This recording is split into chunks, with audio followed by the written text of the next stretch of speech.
Morning, guys. I just woke up.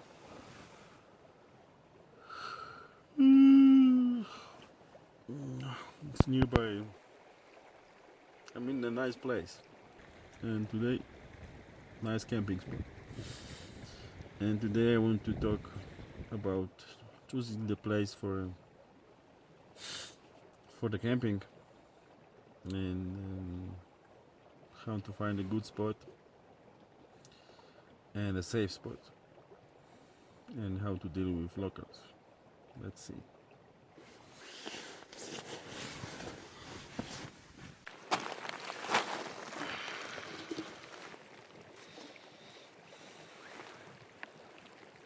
So I just dressed up and I'm going to have a bath in the hot springs. I'm staying in a really nice place. Behind me is Sahama Mountains. Let me close my tent.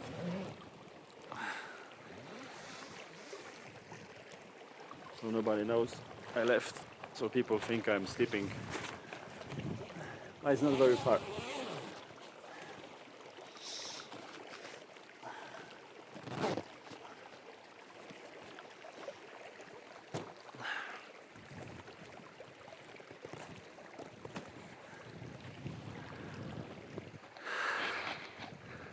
So there is Sahama behind me, which most probably I will be climbing tomorrow. And that's my camping spot, which is really amazing because I was sleeping by the river.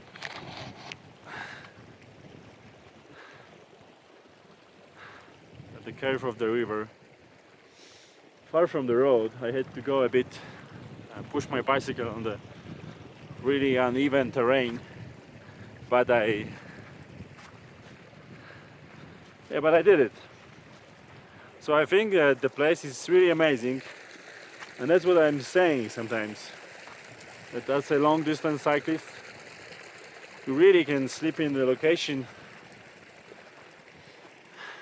which has a better view than the 5-star hotels. And it's like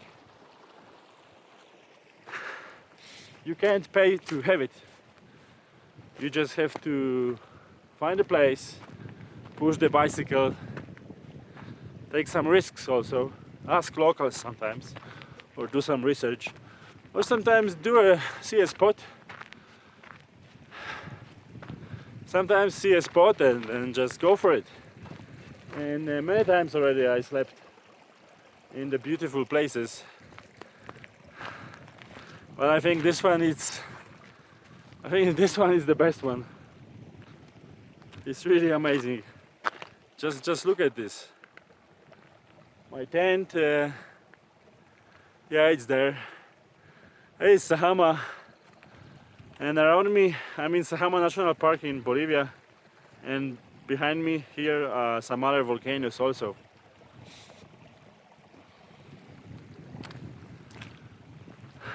So I'm really happy I slept here. I could have slept 10 kilometers from here is Hama village, so I could have slept in the hostel, pay for it like 30 or 40 bolivianos, and and have a comfortable bed and a shower. Honestly speaking, my sleeping bag is much warmer here than the rooms they provide in Sahama.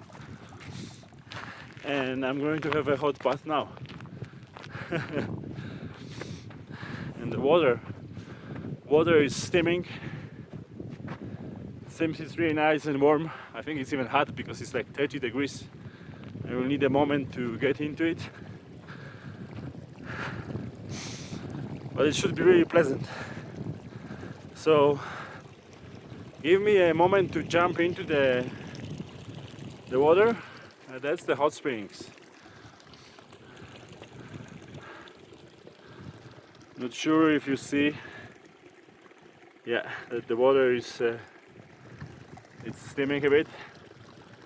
And we need a moment to adjust, and then I will tell you about the 3 types of camping you can do, and then how to do it, what's important, and what are the problems while you're camping. Hope that the water will be warm. Ooh.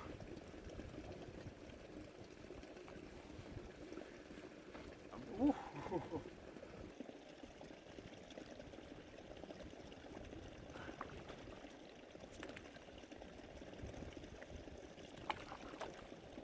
Oh, it's nice. Oh. Okay guys, so there are 3 types of camping. The first one is, there is one guy calling this stealth camping. It's like you're staying in the place where nobody knows where you are, or almost nobody knows where you are. Another one, it's like you're going to the town, the small village. It's mostly in the villages, not in the cities. You can try to do it in the city, but I never done it. So you're staying in the town and you ask people if you can sleep in the school, for example, or maybe they have some abandoned building, or maybe you can sleep in the plaza. So everybody knows you're staying there. It's accepted by the locals, and it's free. And the third one, it's like you're paying for the place. You're paying for the camping. It's the easiest way, but you will pay for it. You're paying for the camping, or you're paying for the hostel, so it's nice, warm, comfortable, and it's much more expensive, and then you spend more money. So let's talk first about the stealth camping. So in this case, it's important that nobody see you, that you're going to camp here in the place.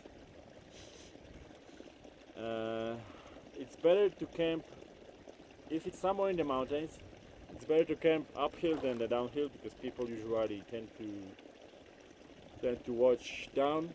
The drivers of the cars, they tend to watch down or on the sides of the road, but mostly they don't watch up, because it's difficult in the car, right? If you have a roof somehow. And you have to be fast. I mean, when you do this camping, you found a spot, you think it's nice, you can stop the bicycle and then leave it on the side and go do some investigation if it's a nice spot. But don't show the people, the drivers or the locals, that you're going there with your bicycle. But mostly you will do it anyway in the place which has a small traffic.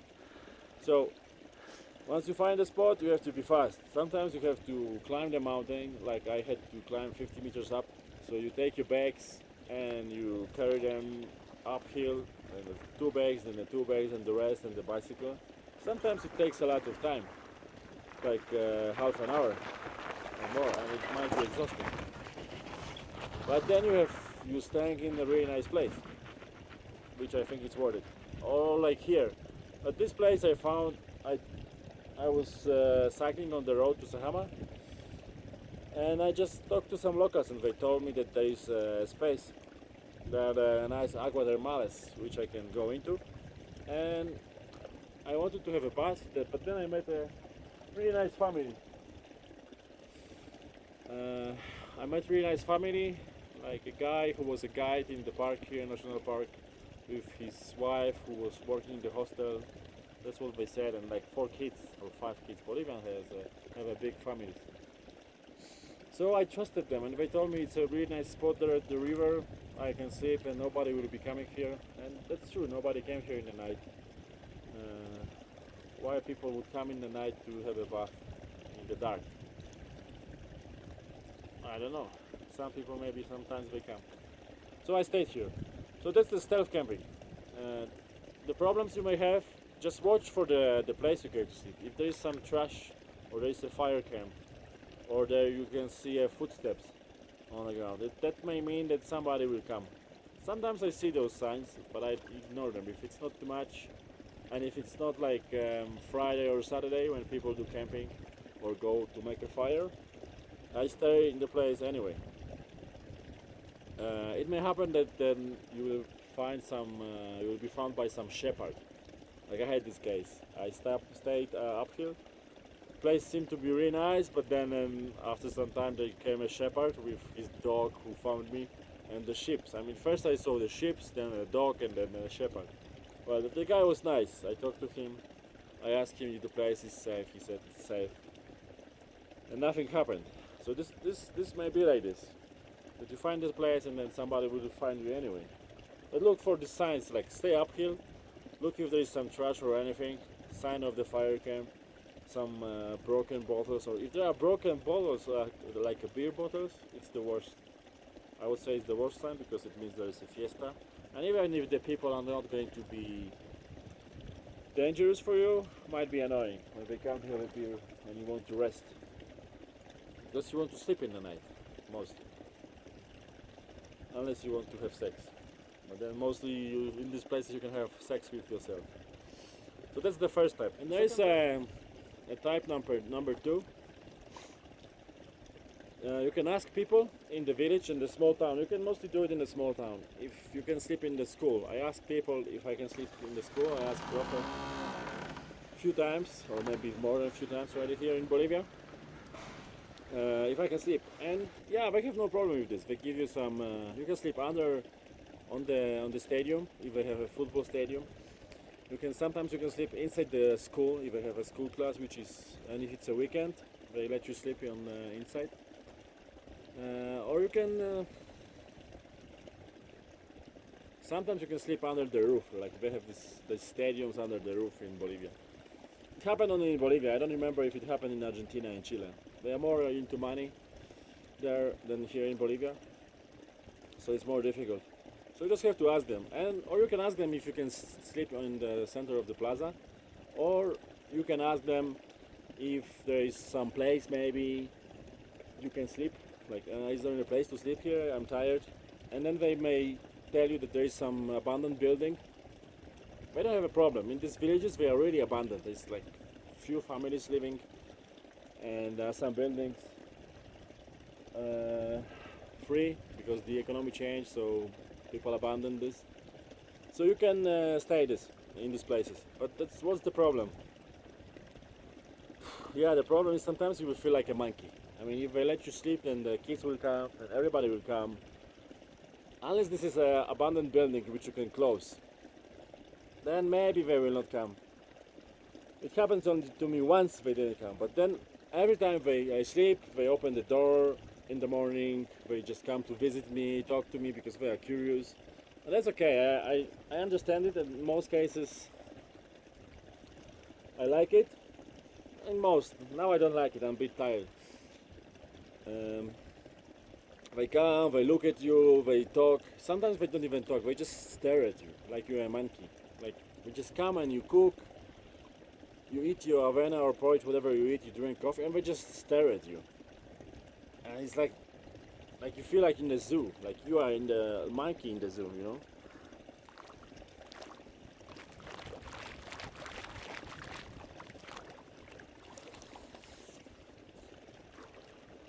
So I clean my hair. So you feel like a monkey in the zoo. Just not nice. It's annoying. At some point, it's just annoying. And then you park your bicycle, and then they'll watch you all the time till the moment you leave. And that's the good thing because you want to leave fast. It happened to me in Nequeta.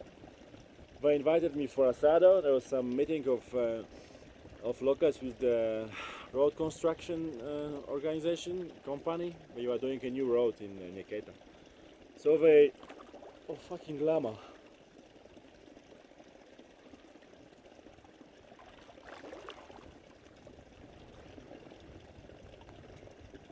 Oh, there was a llama gone. Oh. Yeah, so there was a meeting, they invited me, I had asado, I talked to people, and then in the morning they came to watch me. I left, I think, usually I leave like at 9 o'clock or something. This llama is crazy. I'll show you.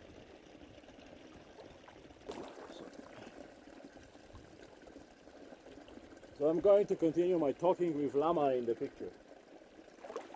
Yeah, so the llama didn't want to talk to us. Okay. We're going back to the Sahama mountain.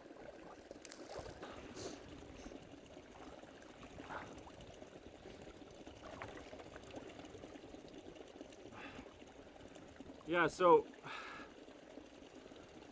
they just stare at you. It's annoying. So at this Nikita and this village, I left like at 8 o'clock or something, or 9 o'clock. No, 8 o'clock. Very fast. Usually I leave 9, 10. But they just kept staring at me. I wanted to leave. They're really nice people. They gave me even tea and bread, but they were just staring. And then number 3, it's like you pay for the place. It's easy. I mean, just don't pay for the really expensive hotels because it's not worth it. It's just a bed and a shower, and you have the same in your own camp. You have a nice sleeping bag and a shower. You can make yourself a shower using the hot water.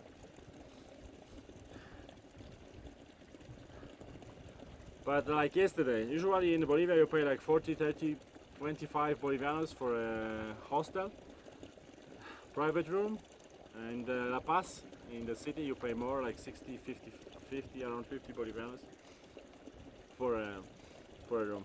But you can, like yesterday I went to the place which is here in the mountains and they asked them like how much is it for the room, and they tell me like 400. And I was like, what? It's just a bed and a shower. And they say no, but it's 3 meals, everything. Without the meals you can have it for 120, which is still a lot. The same I asked for the lunch and they tell me it's 45. 45, you don't pay 45 in La Paz unless it's really unless it's in a restaurant. Usually you pay 15 here. So I said like it's not possible. It's too much, and then they came to 15. And sometimes you have to bargain. But this room was 400 Bolivianos or 120 without food because it was for the American people or French people, European people, older people who just came to do some small trekking and then really small, watch the Sahama mountain. They are old and they have money, so they're not backpackers or cyclists, but they have money. That's a good thing.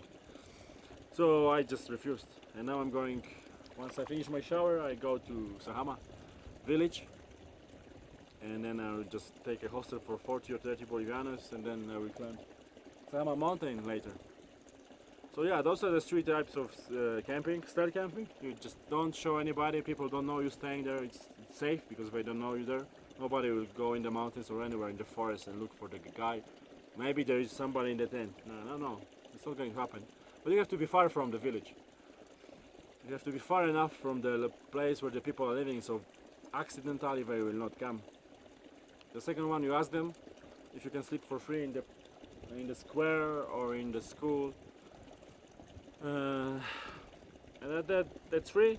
It's also safe, but the problem is that they may stare at you, and then it's not going to be really comfortable. Kids and the elders. And then the third place is like you pay for it. Hostel, just don't pay too much because it's just a shower and a bed. Yeah, but also don't go too cheap because once in Bolivia we went very cheap for 12 or 10 Bolivianos. We bargained, and it was a place without windows, with some bucket instead of a shower, and a hole in the ground as a toilet. And there was a bed, but it was stinking so much, the sweat of the drivers of the truck drivers, that it was terrible. So don't bargain also too low, because you may really stay in a really bad and cheap place. Alright guys, all the best, enjoy, and keep cycling. Right, I'm going to finish my bath and then I'm going to have a coffee and eat some porridge or maybe some pasta. Alright, bye bye.